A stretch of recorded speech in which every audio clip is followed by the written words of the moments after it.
Oyerepa News. Nobody asked was Sam and you know actually 100.7 FM show any Oyerepa free young crumpon or bad yeah adormenti Yasanya one day baby Eddie Mamma said quadrum baby will be a church yamina mamma to mamma qua by yen trotro yen taxi drivers more muchi pragian ya democratic speakers in the boom say yeah come up Yadamina say muji gum cheer for any of your phones so no Yadamwa say and some of the idea bedma could tribute and it's an anoda patabri ya esi wo Jamaica memo no mampani John Dramani Mahama apa wa soja fo biom ya engineer so monko enkoboa won na wonyensisie wa mampani John Dramani Mahama at Ministry of Local Government Chieftaincy and Religious Affairs say wo momode anu amonya ntoto ya se de be ya ho ene wo ye be pegem akosoro ene municipal na se wo mko monim saa idam kuma wa mra se bedwom orbisa abanna aban be yini ho anran na obaneten ina ada anu nka abanu tunwo orekodo obani mmanmu ema wan ye yeti Ghana sodafo akode wonko boban wo ho ne sentinye den waye ntete so edi ama woni otwi pragia ewo bro ne mpatemu Edom kuma ye womra sebedwe fie womo akasa no womo de ato wosoafo wo hwe yensa aseso enimoru akofi amabo ase wonye tentem no no ankasa resign te sade a womampanyi John Dramani Mahama bepam no na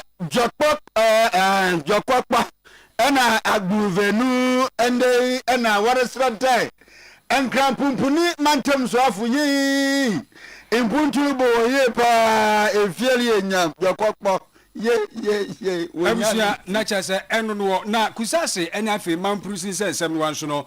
wopenso ye rotufo se tutu abebi o ni sem o kan ye no giguso ya ye bubu mamu a adesmama ensam bebre ka ho eni aboabo no yede ebesom na ye ka mo se kase boyi enwe ko bi adama eno wo mo so yesene eye promise ba ye benum nno ama ya pomode ho nsem akonkan a promise ba ne beba aba beto se nro papa no eduro bi wo hobi de wo no mama ne boost immune system no supplement a wo no mama oni pedua no aye akono na aye kama na kire se ne emetumi akonkan no eye promise ba braha Oyerepa fie ha say ye wedum prisons runabout anasa obefre 0535 544 Medima for Herbal Hospital Dr. Time that so was so no dia won kan yade bi nya bi eno nti dia wo ka kire wane say yade no a etete wo no bra wo mu aka kire Kumasi ebu akwa twema gogo enkranfo be kopokua semayira number obefre so ye 0244 774 282 and a 0500 727215 that ma season 3 nso ekoso kwasi ade bi awia no miensa edwoada no ukriada nso ye bo repeat enwumre no nso enti wenye bi anhwa na chese wo hwe repeat ni bi na wo beto aba ama ode hye no a eye star 920 star 55 hash ana so be download vote easy app no ana obe friend number 0242 087473 jumedie feto mopatek na so asene erunti frefet for 0244 583 859 Boshaba electrical gadgets and home appliances if you bomb modern pin ho wakofa solar and after rechargeable fan so aba nibude from ye papa ankwankro penkonkro ato ebotuma abotobi ebotu so akotona nibude from atutu ne benyam faso ye papa boshaba nkrobatani ye basa dum pz kejetia market no abrosandan wonyini je nhwafe dum boshaba building abrosandan ye mo ya ben prisons runabout antata ku fabrosandan ni mu a ni na dum pz impotemi aboshaba ye ho to na be fontin TikTok na fe Instagram nso na be search boshaba.electricals and they refer 0536095966. Dr. Mensa Heba in the Dr. Mensa Heba Center se fa yerba huru ni nyina fa bra stroke, hepatitis B, hypertension, e man me nyina wo hia ho asthma fe STI serum chempam ngita wonzi na num yerba nyina ra u prostate na wa bo diabetes, waist pains afe e ma wo bo wonso nsi na wo kidney nim hawa ni nyina fa badan won cement Richmond Heba powder no or immune booster fe cement co capsules no cocoa unit so battery freezer cement black powder o yi fi di fi winum yero to cholesterol to afe cement man power capsules no oboma menfu wo ho ya diniye pa na pe wona so ya horo na burum wo oye nkran Medina Zongo Junction o man efma brosandan mun sabaka Dr. Mensa Heba Center afe kaso a wonyin senia SHS nyindwe kofo dwa wo oye o sort house dan mu horara afe takrade woni secondary college zenimhwe o afe sunyane Presby Junction takwa football called Dr. Forsen ya Open Central Church of Christ danara kumasa ze wo kokochi ne ndru na ze pharmacy ne Heba shop biara owo mani mu won sabaka bi to phone for 0532928095. Within the club ya asante ana Nana Efia Broni Poppy B NFA Uncle Ebo Baini. Ena no da asemu a efiri omanfo ama so beka yensa en se Jamaica titiriu wosuframa bi afa ye no yo gbade bebure mahum bi a etu yi a me ka se ya kwakọ se niema pa na se de oye ne nisi koye ye no se be ku se bi anya ado se wade ho kra na wo sika se de ye duru ba bi abehie nipa mu a enya mo se bi nipa no kra de sika ebeboa wo na nsusu na hoɔden hia me ka se mampani John Dramani Mahama aye ne se won ye we engineers a eba se bi ayesisi adan akwan wo mo hu nimde wo soja dwumani mu no yemfa wono enko wo mo so nkonko boa na afeni ma wodo bi asai wo kire se Jamaica no wo mo hwe na wo nko boa nsiesie na eye Jamaica nko un se niema de bi kro ho no mu a Ghana enso aye papa Jamaica de esi ye Cuba eni Sudan nyina no ebi esi ho ye no nso mampani John Dramani Mahama bempanimfo eboaboa eniema no na wonom ede ekoye na ni nyina mu no na wogya wo mo kwan ewemhye gyina bia no ene wo se eba Jamaica ne Ghana ye wo sebe ayonkofa soronko ne wiase nso enipa ehia nipa mu a ato oni a wo se onlo kro na wokokɔhwɛ na woboa nti wogya won kusekɔ onko na omra sundwem. We're gathered here today for a solemn and proud national duty to see your officers and men of the Ghana Armed Forces who have been selected to represent Ghana on a humanitarian reconstruction mission to Jamaica following the devastation caused by Hurricane Melissa. This deployment reflects Ghana's solidarity with the people of Jamaica and our shared history, values, and bonds within the African Caribbean family. After the destruction of the hurricane, Ghana dispatched humanitarian assistance to the friendly people of Jamaica and Cuba, and also to the displaced people of Sudan. This humanitarian assistance included food aid, locally produced Ghanaian rice, blankets, mattresses, plastic buckets, medicines, and other such accoutrements. Ghana has consistently stood for international solidarity, humanitarian assistance, and global responsibility. Our nation understands the pain of natural disasters and the long road to recovery. Today's mission reinforces Ghana's commitment to humanitarian response, disaster recovery and reconstruction, and South-South cooperation, Pan-African and Afro-Caribbean solidarity. I commend the Ghana Armed Forces for their professionalism, for their discipline, and their readiness to serve not only at home, but anywhere in the world duty calls. Mampani John Dramani Mahama ntwa so no wo kire se enye se bi ofiti ya na ebia wo ya yesa se bi gusa bi anya do ono ye mampani Jamaica nso so no manso afọ pani ho prime minister enkita odi akoso e wo no ntem ansana anamutui eba so. Mission is not a combat mission. It is a mission of compassion, skill, and service. After we dispatched the first batch of humanitarian assistance, I made a phone call to the Prime Minister of Jamaica, the Honorable Andrew Holness, to express Ghana's solidarity with the people of Jamaica. He thanked me for the assistance we had dispatched, and in our discussion, he said what they need currently is assistance with rebuilding and providing shelter for the people who have been displaced. And so I offered to send a regiment of our engineering corps to help with the assistance, and also send them some tents to provide temporary shelter. We're dispatching those tents by sea so that we can provide temporary shelter. But in the meantime, our troops are going to help with reconstruction, with building, and also providing support for the people of Jamaica. Mapani John Dramani Mahama nsem eno. Na wo the main semi mu ne Jamaica nkote eno man Ghana ade omani hina asodafo lekwa akoboa ebata na wotwa otwemi mu nka abanu ntungu bi le wakodu ewo Benin memu a yereka se nyamidu wo ho afofi a wontuma ambado no no na wori chem do man Ghana wotu asodafo a nye worko Benin manmu so na wakoboa ma bambo ni mu aye dinye pa ewo man mu no no na ewremu wo oye edonkuma na afom a onyimnyamfo intim for job ewremu ewo oye select committee on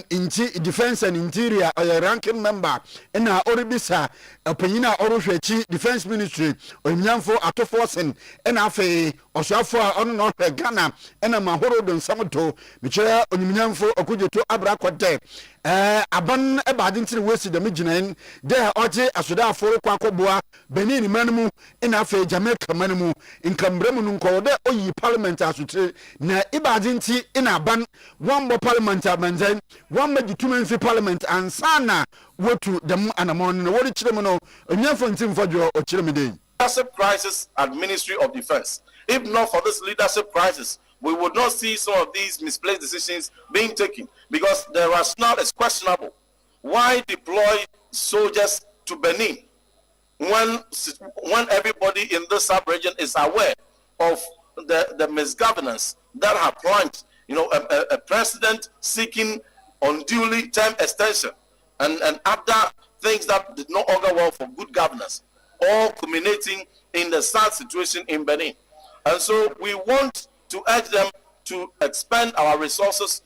in the right decisions and where it is appropriate, and taking into account first the interests of Ghana. You want to send soldiers to Jamaica to assist in reconstruction. Have you sat down to determine the cost of the reconstruction, and have you provided any such details to Ghanaian public? Have you even provided that information to Parliament? No. These are serious bilateral decisions that ought to be taken only when prior approval of Parliament has been sought. So that is a signal we are sending to the government, to the Acting Minister for Defense, to the Minister for Interior, and to the Minister for Foreign Affairs to provide urgent answers to Ghanaians. Enti nikwa kwam no rent mfodwo bi so mampanyin Mahama de omo modena na dwumaja Ghana fo da hye ne nsa na omo no nyonkodo so ne de omo no Ghana so yin asomdwe bokuno ne mpotem ntokwa orokodo wo ho na ni nyina ansese ne yenwie nti omo onhwe no nsese ne fie masomdwe mbra nsa na wakapra asomdwe ama omo ne bi. So we are telling the government that they should focus their efforts where it is needed. They should focus their security efforts where it is most urgent. Look at the situation in Boko.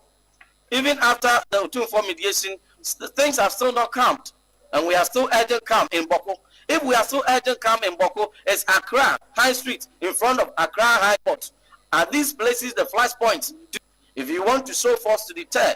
people from committing crime, we know the places. So if for the decision by the Ministry of Defense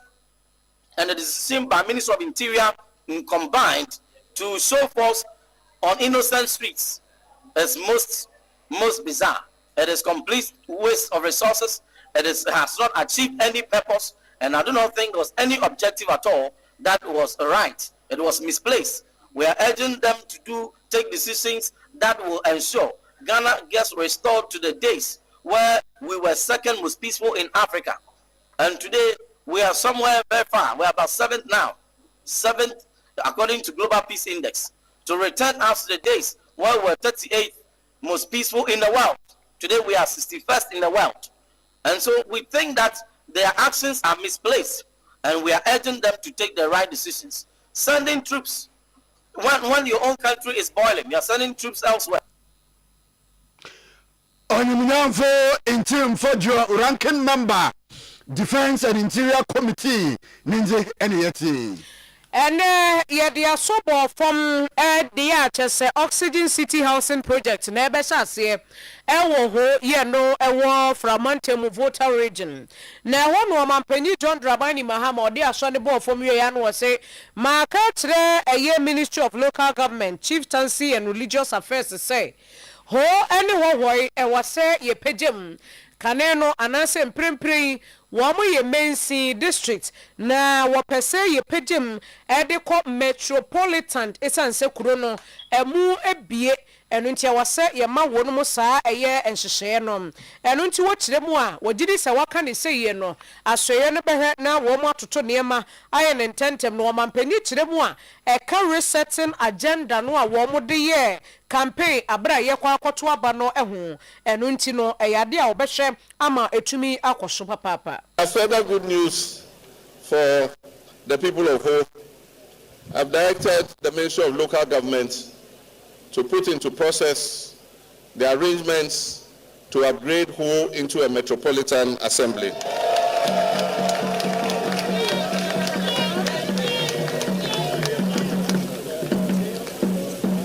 Ho and Hohoi have been identified. Hohoi is also going to be a metropolitan assembly. There are other districts that are going to be upgraded to municipal status, and it will be announced in due course. Edi ekwoti ye Ghana Mampenyi John Dramani Mahama. Oyerepa 100.7 FM abusia wasusu awo 18 no na yebusu akwa ni mane ka se Facebook no so Oyerepa radio betumi ahia ho chichiri benchefo betumi ahwe yen na Buno East Manchem no posi pani abedi akiri ACP Steven Abuadu ena ekasa yi opani Abuadu akire se wo ba mpatam ho no mu a enkwanhia dodo no a esisie no obehwem na ya bobo ya pragia ene de tetete saa no wo kada nom wo chese biu enye se bia obi nkase manya dwuma ene Ghana ha eno so kra bebua pa adwuma gusto na mu ye hwe nhyehyeye ya aban aye na wode etototo saa enkofo no omo eho nhyehyeye a ugranya gupo ni mi so amfa saa embra ne nhye no so anya dwuma na wo ha adwe pa isan se nifa babie no enkwanhia dodo no a efiri wo mo se babie no makwabra ne se so wura wani betie na wo wura ho babie ase so wo fa no wo fa adan ya wo pragia wo ya bobo ya ene wote se wo se sebe wo mo fa kwan so nhyehyeye no enya adwuma no mo so nsanfa buo ema woni a owisu akwan ahodo enti no sanya ina ce se be legalate okada na se bia afi nko na wie na adika na okada dwuma ya je atum saa sana mrada ho a saa mra ne ye dwuma nia wo kan die saa repress rade no enye adifufo afi na ye ba ye hodada enti afi no a ye legalate and more people ye babu adifufo no se ebe bo modern na ya ma ye dwuma no so se na be ya nia wo kan nyina no ebe bra se ye na kan se mirika tente se wo twi praje o se wo twi wa wo ka o se wo twi commercial ka o misha pempe ede accident ni ba yen fa ne se wo ka na nkasa ka no ho ye de yebetumi akọ na pai na ogu ase to de obi de etumi pai sanse anso de yebetumi apai ni manya hwe ye e wo pa ne so to wutwa kwan mu a de benku hwe nifa e ho ya wo akọse wutwa praje anso a se wo ko benku wo an se won se obi nya nifa na wo bu asim na wo kofa eno de ase nebu ba to hwe police information a eba every morning na nipa ewu wo saa pension ho a enya de petrol ne se Sabria, Pia, Equity Brunyan, you may make sure, say, preserve young quan against next Christmas. What I say, you bring a full taba, then 7 bring a full taba. You may name any man moderation, Kakanka, Tebet Max more, Eddie Million more. I tell you here. We ain't tia wo ye de ma wo manfo a wo twi afidie teta echese fa na pragia wo ka de moto de na yemi nu ni abobo ya wo safo ntitru pragia fo no pa e wo tachima na ne mpatemu ne no na ACP opani bodu eto aso no se aya cases bi ta ba ne nsem na wobrebre ni ase apragiafo no ne akromfo kabo mu pa wo mu patem ho ewia nkofo gi wo ho ne ma kwantempo ahodo so ya no kredi wo se ene so mo chi nkofo ansusu ni you can enye wo nko ana wate ebi aba ho se na me ne o mo kan akoba se ebi offer prayer wo ka na wagina se wo fa nipa foforo do se na we atena we at onye ama ho so a do pie na ya yu bibi ana se ya ju sika no ya de aba ya kache enti o hwe provenance ya te emrante no aguku se mu modern se ombesi sa ne wona no na association na prayer for na fa na kasa so no ebe boa pretty ma adwuma no ayem remremre because prayer a omu association bia do wan say we bia fa no motor na ode ko say ukotena prayer no na say o fa usika na so usika yera wunyi ba bia wo ko hwehwe no enti apefo no mu okuru dada ne metu fo say wo tena prayer mu a ya na wa hwe obuye enya no nko a tezi so ho wo tena mu na obi abetena abenku no obi abetena nifa wo hwe abeko na yi usika the next time say future am be mama wa pretty for ya de ebetu say to manfo so no say ya hwe ka ACP opani Steven Ebuadu ena motene nka no pani abedi akire maposi sadom ewo Bruno East Mantamnimu minority kokoso ye womra sebedefie en womde ato yera Emmanuel Amakofibu a enim ye wono ayesofo a wahwe yensase eso womde ato nanim se enimonimu ya wono ankasa nkopepen na won pepepa enka ho na fe won twero se edwuma amampanyi John Dramani Mahama ode ma amenemi ntimi nto aso bi mejae maresign no wia wode akwa amampanyi John Dramani Mahama no afi waba betena ne baby dintisa na wantu sa na mono akwan bia so wamampanyi John Dramani Mahama ebepam no na de etia wo mo kasa enie wo mo kire se na no ena eye contract bia ye kan se ewo ya lithium mining lease agreement wo mo beye na ebre kwoto mrase bedefie ene ye Emmanuel Amakofibu so ade na ye kama aye ditumo ebebo aye papa ewo ya lithium mining lease ne de momo ye ne yenka ho asem ne yenya ne ntentem na ebebo wo man no na chese tumi abo amane ma konka ne yesi papa ikike bia afedie wo bi nim ne ekosi ye wo bi nim ne ekoye ye wo bi nim ne ekoba ye papa esi yensan withdraw no am say na enye wo na wo defendi den say yenye ene ene de yen withdraw for what? Let us one kasa kura wadwuma wo ye no wonti ase ade a wa wu defend ye no ene wo se yenyim firi wo de a enti ase se de nimu santi papa no ano adwuma de ase ne sa no wo ye anya yie enti so an resign de a mampanyin pam no no am de sanse wo nyina tudwa won kramantem wa bra wo mo friends emtwofo enhyiemu na minority no edi wo masem nyina bo ne doboa edi hye ono abo Vincent Kwasefo no ya wono ye mrahye bedwani ewo otafo abato mpehia so se won kama wo mu eye asemputu adi ya semwa ne se yo ha ana aban no through the Minister for Lands and Natural Resources edi bedan ye se lithium agreement a NPP aban ye de bedan mo a ye ka se ebenya 10% no omo ka che se nya de pa we mo de buy and almost say 5%. In that current shape and form, you catch almost say enya de papa MYA. They defended on the floor of Parliament. They catch say enya de papa. They've done all the consultations. They've done all the negotiations. In this current form, no enya de boy. You catch almost say the MYA. And now me no ka say enya nim sem. Omo ankasa action assign. Omo ankasa aba the catch say. Because there were lack of consultations and, if you like, civil society inclusion and in Africa, it is on that basis they can say in every serious democracy, so what the parliament go out of press and also resigning. You say Minister for Lands and Natural Resources, we did Ghana for now, and we believe that the minority, the opposition, say the Minister for Lands and Natural Resources, also to resign, and that's all Mampani, that is the President of the Republic of Ghana, the position on influence, and that is the position of the minority this morning. wei eye honorable eko asefua woye mrashebedwani ewo otafo abato empesua no eso na yanko enkran pumpuni mantem na yanko poemu wo shay osu daku oye krosu numu na ho ana omanfa awowo oye jopo agbevenu wori chiremete enkran pumpuni mantem suafo omre no omobo hone onyimnyamfo Linda ohenwa akole okuro wonyan woni potem woye papa pana kamia koyede inde enyamo a obwa mankronkro na mensimensi wokro wonyimi wabo wonye papa enyama bitide insupa a wonhum afe akwana papa kas wotum fado wonyibi ehwe inde ayaresabia ni na so waya ku na abafu ntintamfiri no do ne mu mahinsa obwo mankitamuji kodo abafu ntintamfiri no do nyinara ni nyinara wonyibi ntinna de no offense and traffic no wado wona asem no otu wona nyimu na togbi achu avo awute otodu ebin oyo opinion leader ewo inde yakpo abuvenu ho ino gina wona nyim ka wona asem ma wan ahia ye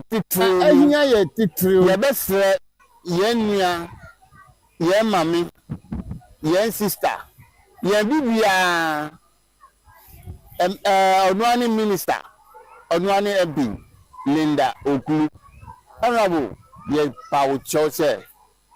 ya lo require one problem young clinic one problem and a second issue your boho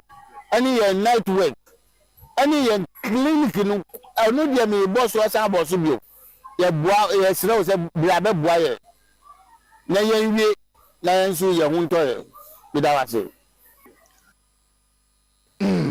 na no kwakura mun na manfa wote jopo agbevenu worese aban mpanyimfo de wo mamma general na mo woda to winim tempo ma ye mo hono sand o ho won ye papa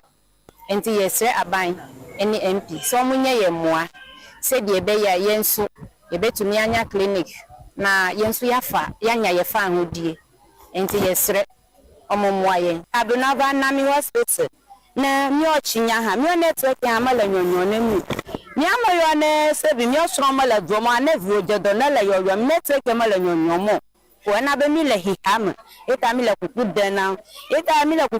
mi o minister Linda akole be enti ye disi ni enti ni nyina se harvest na ye no omombra be boy ye mutimi ye kan mai na kanu timi ba pemi temtem ebi abi yare na efe kana otimi abantem abefa nipa na ko enti yesre aban eni enti amanfa wowo jopo aguvenu shai osu dokukro sinu ni nyinara nkrankumpuni mantem na wade adesreze ha wonne moloto abananyim wade fa nkrankumpuni mantem so afo no to de abanamaye honomoa onya nsuo numi unse ene unya hoho a ha dwe pa kanje ye kan fama onunum bi na emwa wo wapomde nsu befa ne to mapapa fira nsuo ne de bia nim se nuane ndo ni nti ko ni padua mani hawo wonum nsuo na nso so na niema bi firi ni padua nim kama pa de amanwo ampa obi age ato se kanje de kumase brema ha ya UGC unsa be kan yen kwaje ndodo 0241449191 024441 0244449191 379474 na yama dudu bia no a wo ehia enkomo ba kwa sese daga na ha mamprusi na fikusase omuntawantawa ya ifirim de santia da wontemu na bra no wo kukunkum wo ho na mampani chodrama ni bahama ehu ni se dabi wuntimi enka sumdwe hu nsem ewo mayimu abeyi wapimso yewura sante hene efirim utufo setu abibio enti wode da papa se yewura mrem na omka bi ampa opani ensoso eto ne boase ete ho committee nti ewura te committee no mobobwa bibia no ade akoma mampani na bra wopemso ne nkasa ye modi tujo so da so gina ne naso se afani nyina age atum se ombehwe no ma no masumdwe buam tu obi nyina ba bi nka bibia biem eno no woto aso no wo kire se eba asumdwe hu nsem anas empo emra nkasa eze begusa bia nyaado emfa woni se de omudie esitie bia no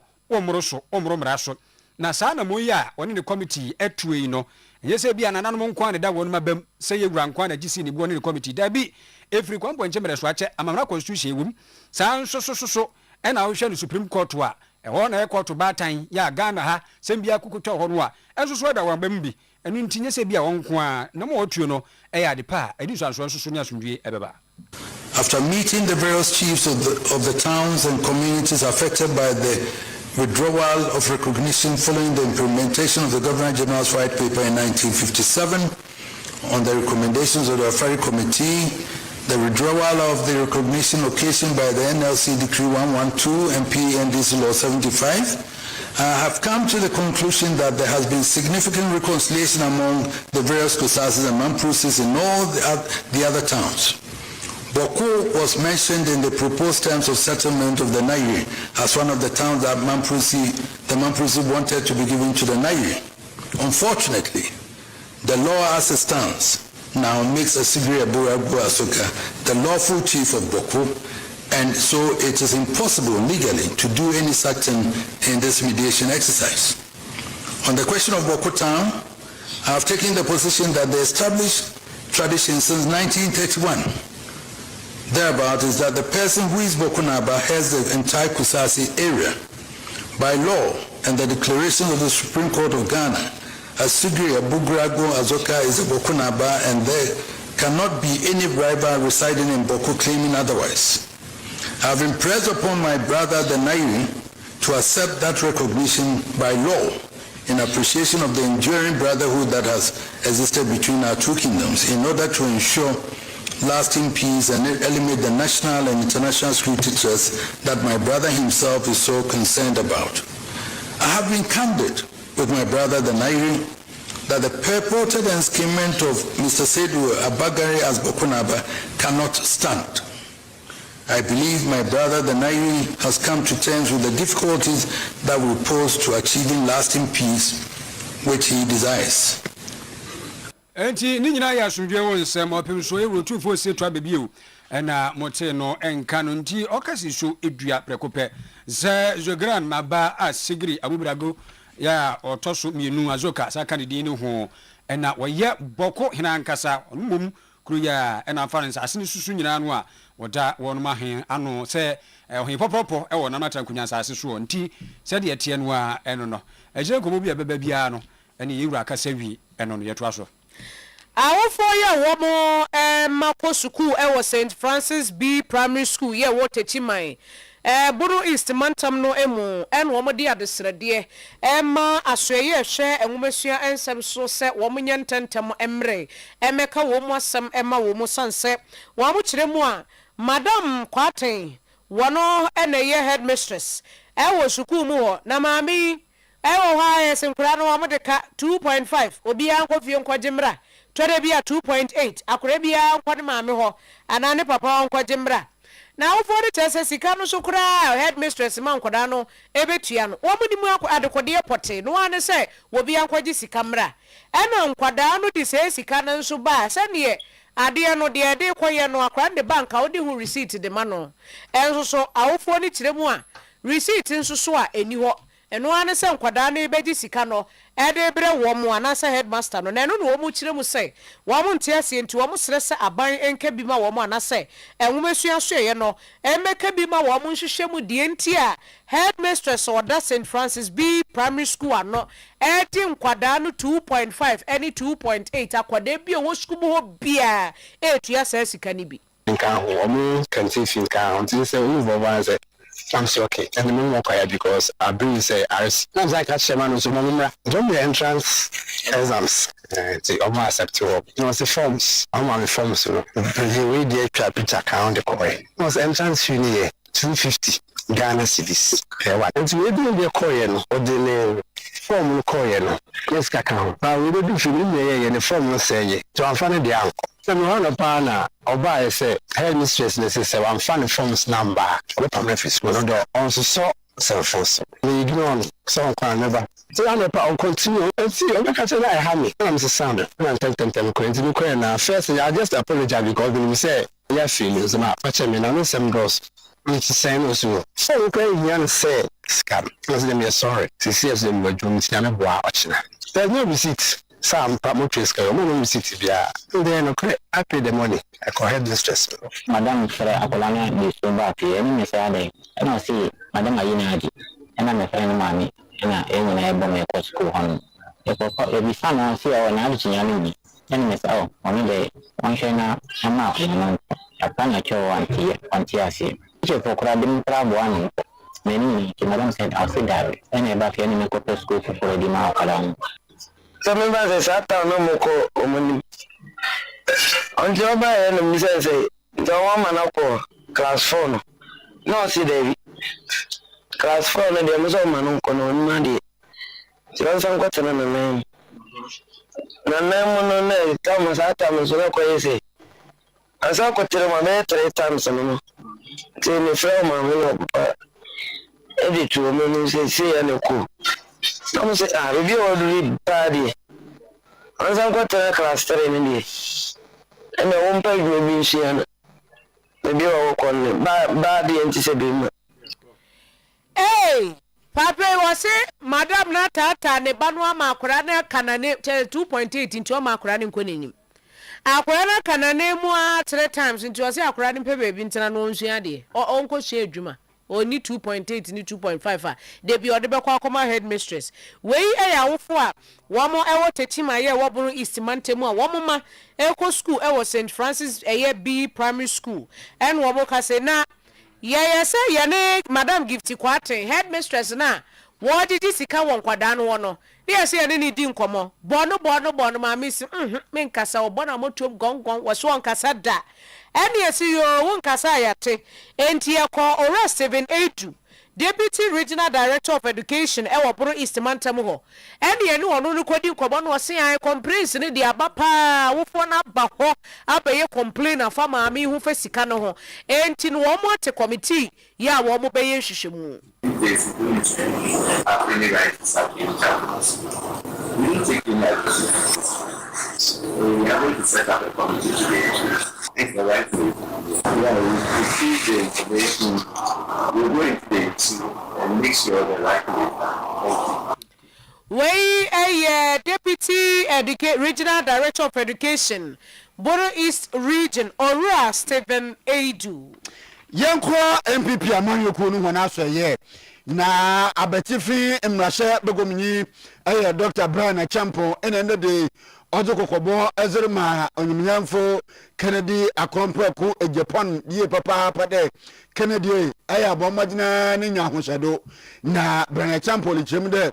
Kennedy odu bebi a oyemo broto otum kasa ne mpo ne MPP amanyo kunu rempono obodu bebi ena wokwa akunu akapetuma ya no wonya orichemde Kennedy Japan mole ye no oya George Mpapa mu baba amanyo kunu miye papa na won MPP amanyo kunu oya ja abatu biara ode hunyim no pede wokom na wokogine mu nkonyim no hwe nsama a Kennedy akompre ko Japan obeka na etide anhene ebufu kakre bie na Kennedy ni kokko apa an nsama obakan enyansam kakaba kra no no na Brian Champo de chemde panyine te odo bebi enya ahoshado ne se Kennedy enya da ma ahoshado no okonanyima nkonyim ahone MPP warpa no onso wane ye de obi biara oba de subani bi eja o man kunyim de wonyim wo bayin asinchen na wa konanyim ntoro to Kennedy fo de odu bebi a on hye ne ho du ye pa bia me ka say nipa mienu na idie de na sana me ba be July so mo bi dare kuma na mo bi agro no mo bobo na shepo no ma dia ma ya maniko na kame ni fi akire ho ma en ka say mo fa ball ni ma me na me nko shegu no we are a political party we exist to win elections and you say to win elections ni mayen you be you si jai you could not to me ba ya be people win this political party and you na there until you can't be bitter and let your bitterness bring all of us down. There has to be a limit. And then, you don't know how to you hear and could you into you for him could do your best sound. A baby will are the export your money channel almost a part of soon. But I do now, cause and you know, now the say, but you be young, mechanism, I know we didn't conda. We cannot build a political party. But the two just say after the elections and honorable cannot drag it, the fit on a cold fit to, campaign for Dr. Elijah Momodonia. Emma, you came in to give 5 million Ghana. We were so and then he reached out and then I supported him. But not because now on person beko. Engineer Yera Brian Champo ninzenyen afuta ozirma MVP amanyoku no nkankan yewra Kennedy akompre ko e Japan Jumadi Sonko a wobode mu na afei wode Emma Berewa Technical Institute a echese efa adusua tete ne kwa pa obefa so na afei watimi ayiro won asuade no ena enfinfin mantam musuafo honorable ekopeni ochire duamwa ede etu edwa se ankono pa de saa ade no a yefre no Technical Vocational Education and Training TVET no enka ban no enyimfiri sukuntu aso ede kosuapon mu won manani nhweda nko saa na kofa nani ensi sebe nkwada no a wode dadam ya basa street children no sanse obu ono mu a na nka ne de no eyensa no dwuma tete bi kakra obenya na wode abon ho so timi ahwe na setena enso so na asa de akwa akohye adusua asra na no so a emwa ba bia nti ono de wosenka ne target pa ne nsuade hunu ne senka ebekosa afanim. I wish that you may have to come up with a program that will target people on the street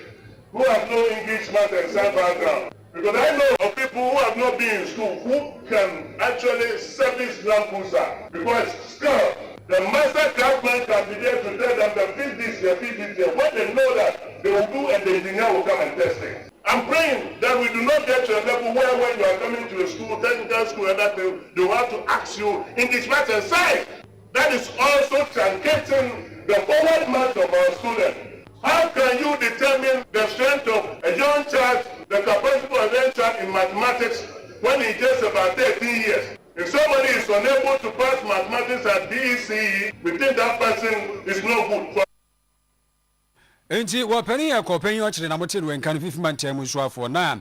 Director General no ankasa ede ma TVET adusua yi ene engineer Dr. Erekofi Ajro ene wo kasa na wo se we ni de ehihye bia abeda ho na eboa susu pa ama efra hyase no anu nipa nyantete a na chese watumi ehunani so ntente na wokọ na afi no na group na dum ni watimi tintim ne ho a ene ya efra na entrepreneurship nipa abeda na entrepreneur na afi wo boa foforo so momunya enwumaye. Our role goes beyond technical training. We must foster innovation, entrepreneurship, and environmental stewardship, ensuring that our graduates are adaptable, responsible, and ready to drive industrial growth without compromising their learning. The 50th anniversary of PROMOTIONAL must be relevant to us. Celebrating 5 decades give us an opportunity to not only to look back with pride, but also to look forward with purpose. Ladies and gentlemen, when we talk about strengthening TVET, we mean strengthening the foundation of national development. Because we believe the only way we can transform this country is through TVET.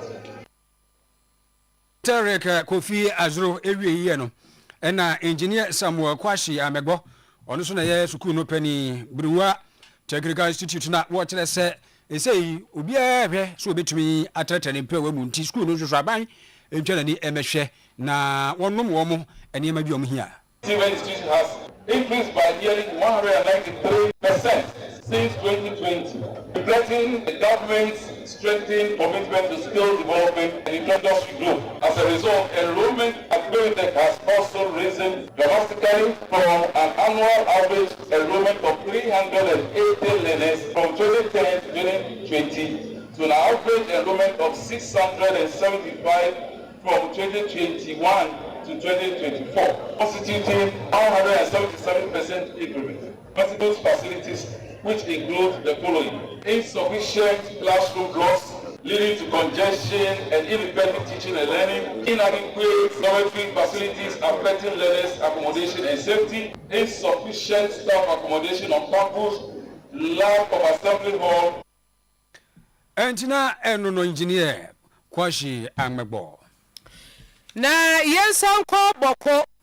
yenim se boko nsensem yedika ka ho asem a kire wo se asante ni otufo se tutu etena asem no so ene afani nyina edi nkomo akasa na wode nani ahwene emedi anamo bia wase otufo etu wo ho bia waye hwehwemu bia wase wo mu ye no wo moye ne kama ya ene report ya aba ene mediation report ba ye kra no amanebo kire se asante ni di bi koma aban anaso omanpanyi John Dramani Mahama ene na aban se waye bibia no ne report a wonya ye enie na report no etire mu a na kire se na aba asigiri abugrago azoka ya wotoso mieno wono na ye kapa ni nhwehwemu ne mmra ne bibie mu a wono ena ye boku na ba anase boku hene na amanebo kire se eyade a womudi boku mediation report no ekoma aban no aban ensusu hwemu no no so age atum se wonom so age report no etum papa pa ya kire se mfomso bie ni ho a ewo report no ehunti aban so asomu twetwe na yegudai won samfufuru mu endei ayaja twetwefu panyin edzema Ghana Mind Workers Union Yura Abdul Mumin ina orkase na wazokokobo lema BCM Ghana Limited de warmahwan oya innafua ebasa wombo madina wadwumayefo baya aheson ebia inde huna ketua kan wombo madina no wontua mahwan onse damaja obatuntofu kokko za kire hwan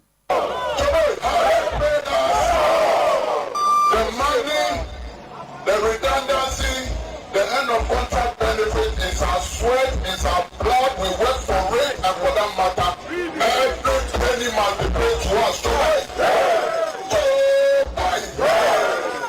And so today we are gathered here to demonstrate to peace here that a house between today and Friday to pay us our money. The management of BCM, if you are listening,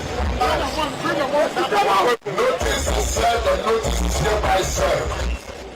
That between today, Tuesday, and Friday, we expect our end of contract benefit to be paid. I repeat, between today, Tuesday, and Friday, we expect our end of contract benefit to be paid to us. Na nkwakwa mun adwumayefo no a ina dey won sikani bi akokamini bi nso kasa da wole kilometer be ha busum dunia woro hwezika nyim na tuzikana mbaka won nsa wo ma ahokyera no mu yadzin abon no yie papapa nti adwumayeko no won hwe wakasa na mmom no ye pa won nzen ebrepom nsa ka ye babonzina amomom ete wo bo life video na dia kan agenda ho Divine Mercy Cosmetics Erica no wasi brunya ba enu nti wo dia wo ma ha ma shopping da say si watete kora dia mawo tade antade nku makers papa bi ya Divine Mercy die ha ya tene so asore nti ma ne emema ni na yenkwaje mpaboa papa bi ne emfa ndresse bibia no efa no bags ahodo no so papa ya edifira mo no ne aba ye waduma ya mesisa no chi plaza 0553457200 0553457200 na fanwo sonko a wadigu motoni mu ye bobokodo no tuma na nam afarfo mekire fishermen no munya bi ade kohwehwe ko yinam ebre nya bi wie no sa premise fu no ye wono National Premise Administration ewo ho na administrator an woda no ene wowura ebo mensa enkomodie no akwa yese ye wo tefa kakra bi ho no mu a enam sa premise eso ba ya woteto no ma ye fund ya wode ebu ankurutu awodo ya woyi ensuomnam titru pa ba bi te se secondary ni takrade shama ne mpatemu tesem nya mia awodo a ye di premise na ko no na nam afarfo enya bi adigu boto no mu no mo de adwuma na ni nyina mu no no pani owura ebo mensa edi tu dwa se fango no e wose ye hwenso na ye di adwuma sa 53% no premise no what on a enfaso obam o de o keep ne mu 53% na wode ye mputudwuma awo mana wo wo mu in the program ya be share premise our new tax and the amount of funds are accumulate in terms of deduction for the community development. But I think I've been very impressed with the new Takrade landing beach. We received 11 consignments this year, and each of the 11 consignments will keep 5,300 cedis. That's 53% of the proceeds for the community. Now the mistake is KDR. Or the Oman and district assembly and Farafon will meet na Washington into Juma over to Mozaya. Today Jabase, Openi a woman send you no. Ena Wapeni Blay Ama. Rasha Bejani, I was a candy. Blay Ama so went to us one was a for ye daho. Sebe omo mu yi nsu mu nam no benya bi agi chichiro mu kuro epa na nsu no omo nhwe ena oma fa anya ne ma basa basa. You are John Dramani Mahama, His Excellency. Wama yata say the reset country no. There should be transparency and accountability. And you know, one year card, once someone sikasam na one contribute ya pepe usande ya ba from the one brand mbu konte. Nanso ende wamba na why ni shede wajekati finkan baba wadabre amano anyi MC hey true ya anyone ko ya mo wan wafa mbekondo na obobu nkontai amena wo yenyinde sika no kwanya wandia oyi sekune afarefo community no wanedia na no wapani bleama ewie yi no no manfo susu a ekue agya ode wo ho edon enso eto aso eseyi but nyanka tani huda wahaw onam da clinic no on tamba nti mpemfo abahwe yankontaye moti na de sending them mpemfo bobon bodin wa ma premise no wa ya wano ama farfo wa hanu so wa ma to da my main oil fisheries minister onyan betina da ansa na wode premise no ba hyen nse no o ma ye pass there o ma no for so 53% no nyan premise fo no you hutu biara o ma no na wo hutu o ma no na wo ba che dwumeda da mitikot da mbon fendi na onye da o ma no wo hutu nti o ma no tori ya na wo ba gitika na efian hodi aha o de MC oya abana nim sinya owa hade no nsabim ogitumi da ampa da misike dan fanya da mon fanya da nti ishaya owo sika no honya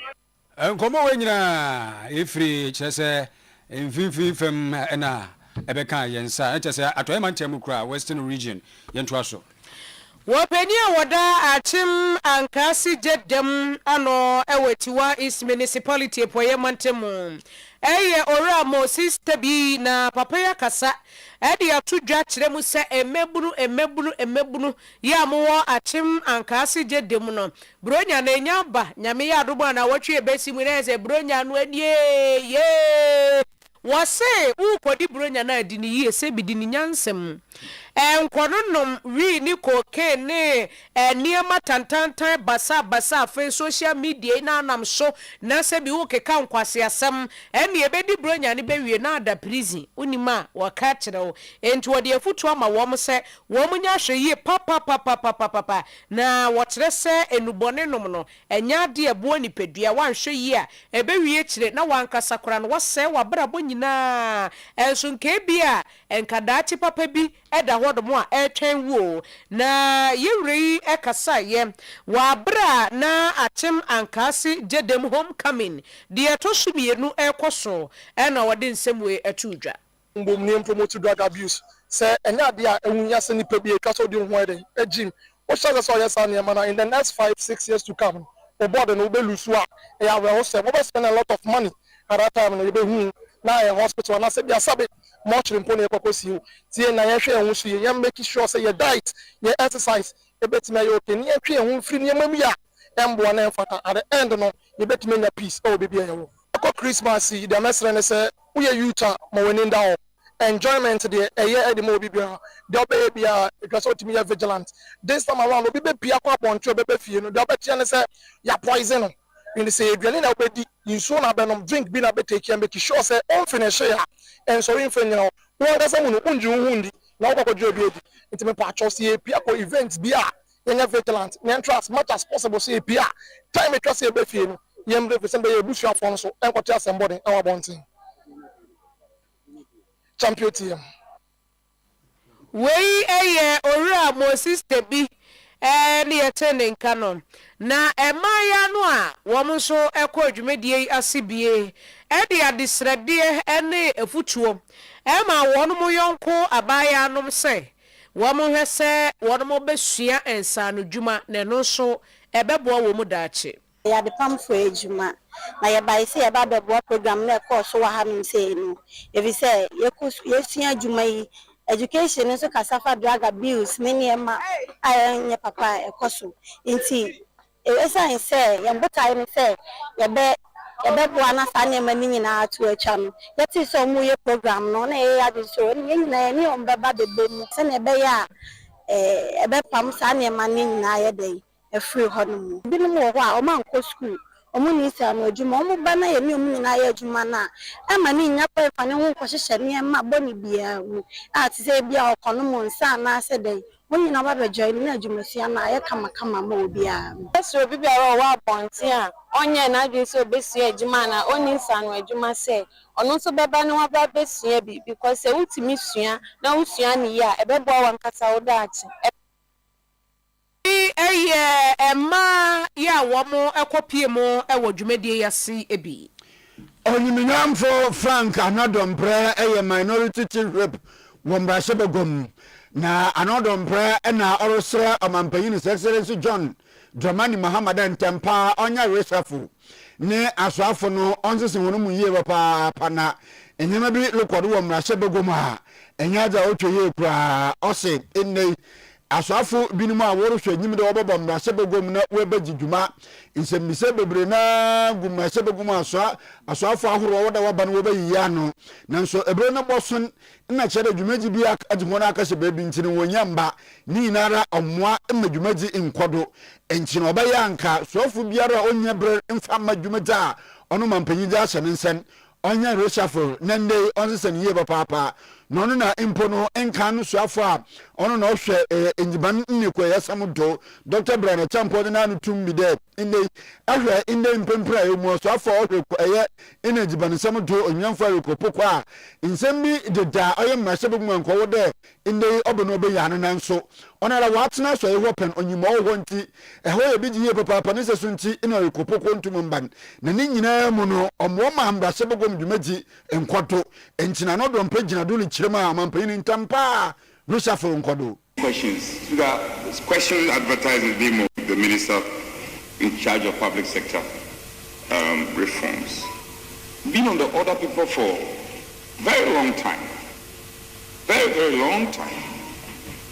so we have to take it because we'll be rising on Friday we have to take this question otherwise it's going to be a problem. Besides, front bench, Minister for Agri just wrote to us. I was just given a copy that he cannot come. That's fine.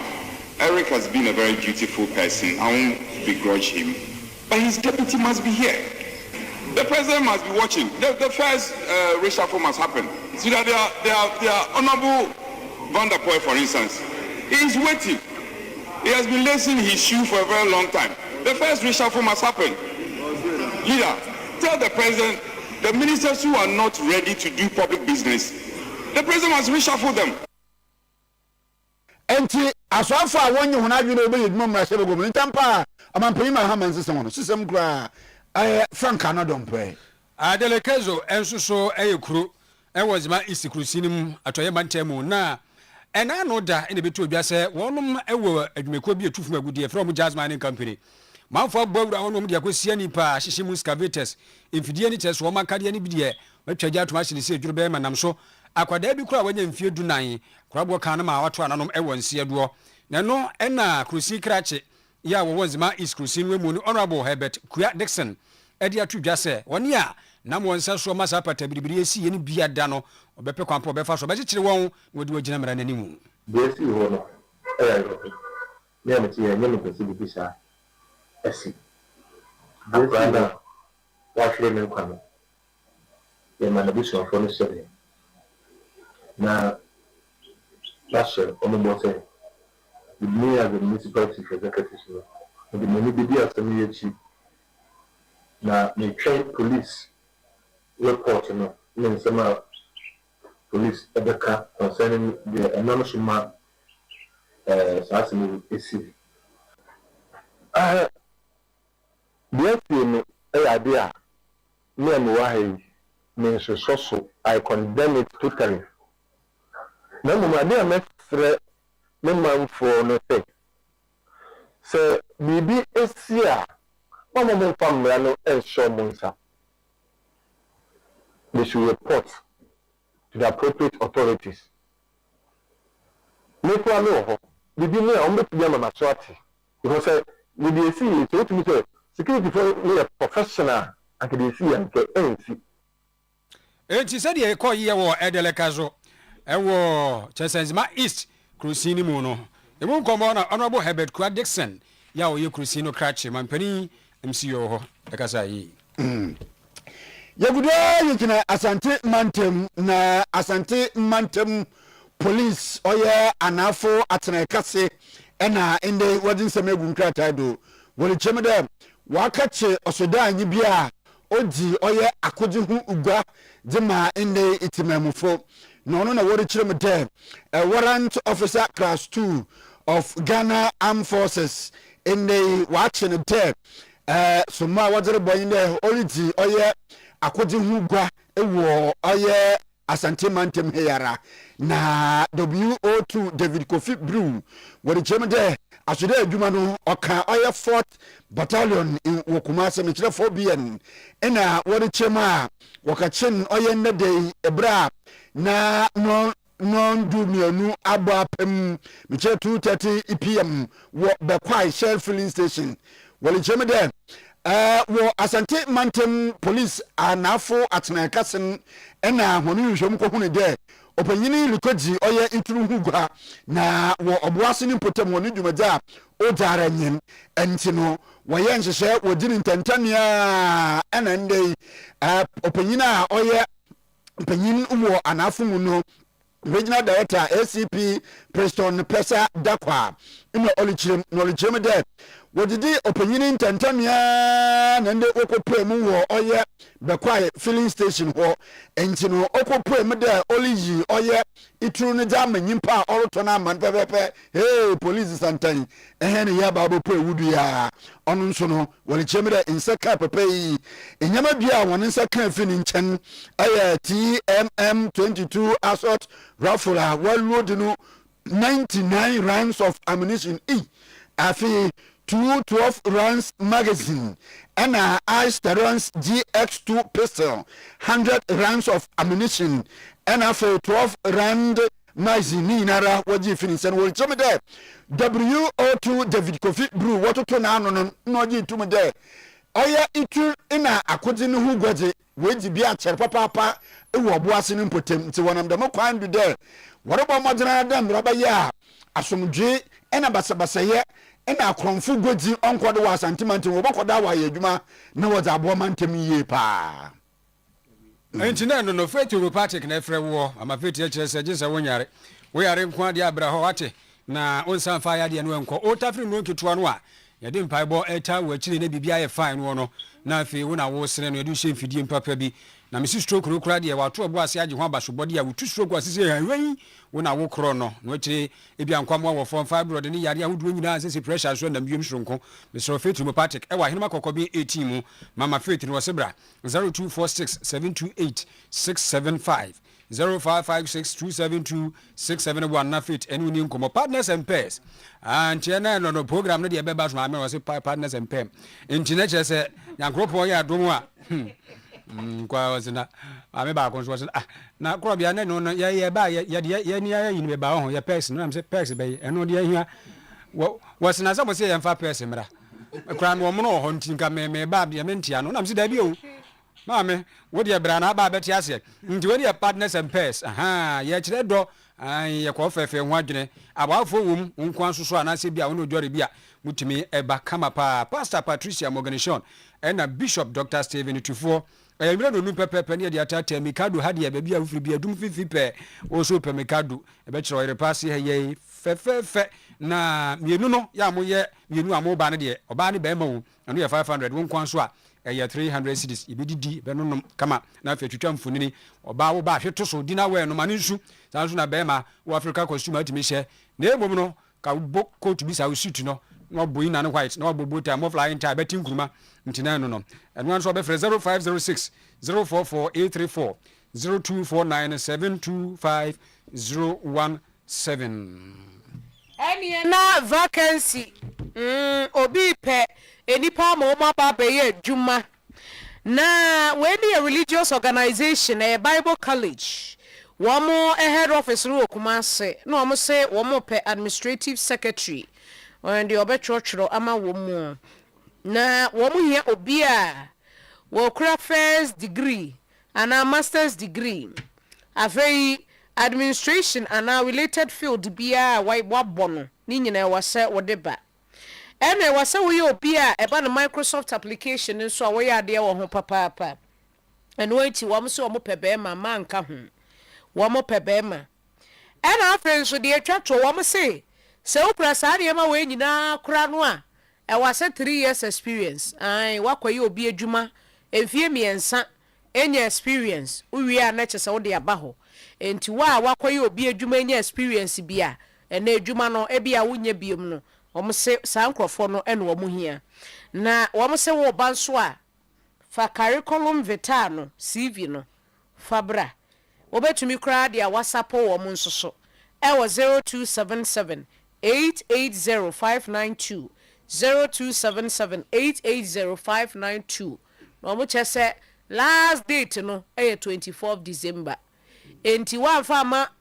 fa menne ekwa akosi 24th December adichi 25th ya twem like ya kroso no aha enti asem no ano mpocho passport bi abakansa ewo Oyerepa fidiem ha na oboafo a ode ba fie wo kirem de oyini wo oye kejetia market gate 2 enande ode abakansa wo fie ne dina wo passport ne de kojo owusu ajeman enti mesre enyim obi a ne passport ayo awofo no kojo owusu ajeman kojo unsu wasu buya no to a bomodina na free number 0532 055369 0532 055369 ana ebotuma ba Oyerepa FM Oyerepa TV video ha na identification process ne frase na wonsa aka wo passport na sprinter driver bi nso no izabatanifia hade beye na awotwe ebasanyi nensa oye adwuma free oye kejetia de ko offenso na ofree kejetia kodu offenso no na ohu ne des kabutin bi aka ne car ma inde ontumuntu ne din we free no do enti no sprinter driver no oye adwuma fi kejetia ko offenso ana offenso de kejetia na de misiki yo hu ne ye wabra ofree kejetia ko premu offenso no ne sika ne de ne car mu enti na awu biara afo car offenso car beye na awotwe baasani emande musika aka car ni mu no bomodinara twanamone na bro Oyerepa FM Oyerepa TV na identification process no nkodo na bomodina baji wusika ko na mum na foto te echi ni de wusika yin wo ya memba osan na ofri Oyerepa ha odo ko Central Police Station ekwana onwa office Central Police Station odo ba Central Prisons ekwana onwa office Central Prisons odo ko Kumase High Court ekwana onwa entimi sanya wo da mem ebototo papa da waso be yesuye papa na kwakure mu nso no obi so de oye polythene bag in the imbenyimfo in the mesiafo already made in term iguma olbo modinara oda abadani hufie ha na oluchim de be na wotwi ebieni ni na efiri oye sample so de ko ofin so ekwano to na oyi dem enyame ewo kwano ho na osusu de ofikal na otoy ntini esra se edinyama bi ote dem akofokal menyin na mesia ntara oyi already made ina nde ofin so ekwano to na inde wayu marehwe hu ya be na wotwen bieni ya bomodna refer 0546 875426 0546875426 and 0547367616 empono ebotuma ba Oyerepa FM Oyerepa TV na identification process akodoza modern brother me yenen afutu de wonya menyu ya memba ebototo papa do a waso be yesuye pa klobia wobi dia ba yanwa telitari bia woche se breman ohene na himfie nu hono a himfie nu hwani mu na ka bi atwamu anwa no firi hoto fam nti utumi hu ni se wonpeso obefa kudiburu nya wodi aba nti wadawro ma se wanwa bi agira sa bi chirichirim tisa zo afra oman 0533 033 663 0533 033 663 ofra na afi nkomo bi e wachi no yadi san so na polythene bag bi aba be ka yensa entade mfita na ewu mu entoma so e ka ho na enipa nche so ba ka yitia no onde obetuto ne niema okoduru fie no hu se bibi fura be fra niema okobi mu a eche se entade na afi entoma entade ne mfita enti wo de bibi sa ira onso anyira bra na be chirim ne mfo de ma utimi frɛ nso 0597732704 0597732704 na enkaibwe nso ekomo omanfo wo atwema ngwabiaja north mansinim asante mantemu buruku ahudwo na ye kan wasemi buruku ahudwo me kasai nana asaman kwawo ya wotoso mienu oyoko brema hene na ho nsase ni nyina isa akoda na bemu a wo hweso ketika nanom de ahyede nsa na wo tere se wo se uhunu nsase mu amu fiti ase amu si adan mu afi kura na mato nsase ne foforo se wasini dada ni nyina no bomoden se enefo aduosi antem 60 days enti se de enkaigbo hia ase na ano dwuada na esu yesensi sudi ama wuyi firi sabre konwa no utumi eba na nanam abetena se na afi ensen kan bia so ho no etumi aka biaye no ene oyoko brema hina nkasa baabi a ote nana asaman kwawo ya otoso mienu eche se efie no a ene namba no e kan sa GPS AK 0052324 0052324 eno ne yakotoko route ye Ashanti New Town ya Kumasia na fi waba hyenenso pa hyenenso ebia wo susu ni krata akura odi bia wunni bi ensoso uhuni se wato asase bra nananum tere se ye no betena se yano so ya ye ho entotoye na sanka boyi wo hene ba wusu afiri yi tumfo peja hene Kumase liaison officer ena ne sa hyase obetimi so ato nkran 0244 277 203 0244 277 203 na kyerɛ ɛno no abusua yɛ de asi na yɛ sɔre akɔ ma me kyɛ 2pm yɛ fashion designer 2pm mekyɛ pa na nwumere brunya ba minim sɛ woni adagye ha ne sa no so bɔ dudwa na hyɛ wo atimi sɛ wiu 2pm no dodoɔ no wofi ɔno ne dudwa yɛ nti 2 anwumere me ma afishia pa na abusuafo etie nyina yɛsɛmfo yɛ korea ɔna ɛsɛ mu ma yɛ na nwumere Jimmy Clifford sa nso so ɛna nana pokua de ɔno tena fidie chinchinchim yɛ ne wabɔ adwuma pa na ne apepra ɛna afi Patricia sa nso ɛna hwan tiwi adi nti president so ba pa prisi ɛwɔ ha ɛne abusuafo no ɛnyina yɛ ne yɛbɛsom yɛ krobia Asante sa nso so ɛna pesa white afiaburuni ɛna uncle ebo baini amafro ma yere kwa akoda ma empanyimfo wa betina ase na sofo boy te wo ha dia hello pacho mirindi na Asante so aba hello Bakirawani